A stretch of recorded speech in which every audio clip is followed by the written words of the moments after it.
The idea was just to, it's American music of a great patriotic vintage and history. Yes. And what we've done is we've a little bit of everything. We've scanned the Americana books. Yeah. And we've 13 or 14 songs here that all have to do with, except for one national anthem of our country. Yes, we're doing "O Canada." Isn't arranging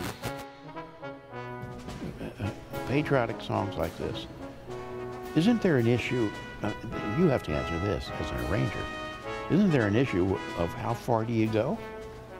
I work on the military system of what I've heard in Britain and in the States, you know, and that's why I have a lot of bugle calls and things like that. I see. Yeah. I'm not a military man. My father was, but I'm not.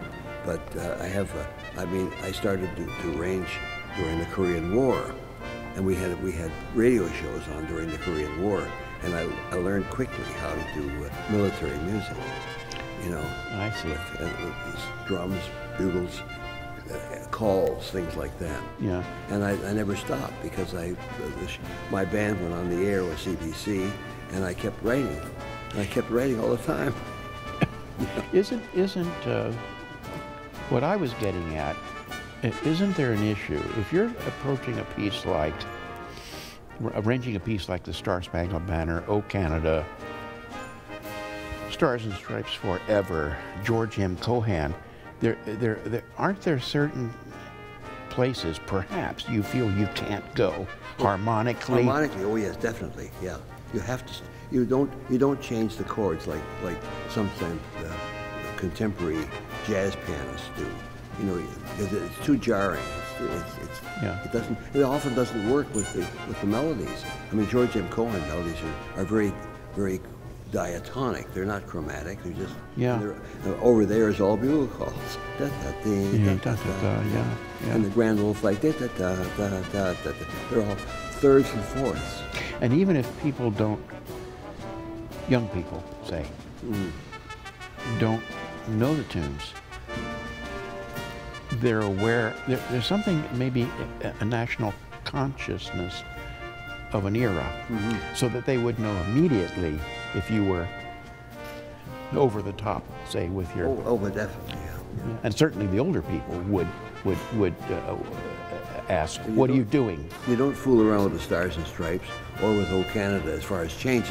Now, I put in "O Canada," I put the counter melody in it, which is unlike anything else. But yes. I didn't change any chords. Yeah. You know, yeah. Chord instruction is the same. Yeah. The treatment except for the one chord. Well, I brought that gong. That was the wrong note. And it was the wrong note. But I heard it and I thought, oh, that is really interesting. That's very interesting. And so I wrote the tam-tam note, only to find out that it was the wrong note. Yeah. Well, the idea of dressing up this music with brass and percussion is strictly a Canadian brass approach.